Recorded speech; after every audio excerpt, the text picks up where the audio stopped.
This is so exciting. We've been telling you about these Triceratops bones that have been dug up at a Thornton construction site. Teresa, my little girl, wanted to go see those. I said, she gets too soon. We can't go see those. They're in the ground, but not the case anymore. This weekend you can see them. That's right. Denver 7's Russell Haythorne went out to the construction site first, though, to give us more about those rare visitors that will be going on display at the Denver Museum of Nature and Science. As you might be able to tell, it's a very dusty, windy situation up here. The interesting thing about what's going on just beyond this fence line is how rare this is. Most fossils found along the Front Range are between 10 and 12,000 years old from the Ice Age.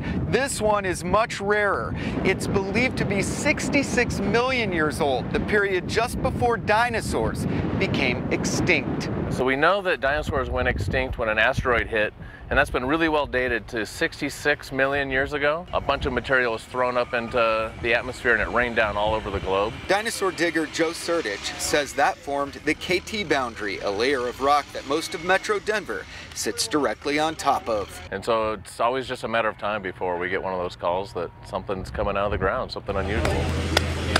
This discovery and recovery is happening quickly. The museum hopes to unearth the entire dinosaur by next week. What's really unique about this site is we have a lot of the skull. It's looking like it's pretty complete. Wow. And we're getting the rest of the body. So we might have one of the most complete Cretaceous era dinosaurs from the Denver area. Russell Haythorne, Denver 7.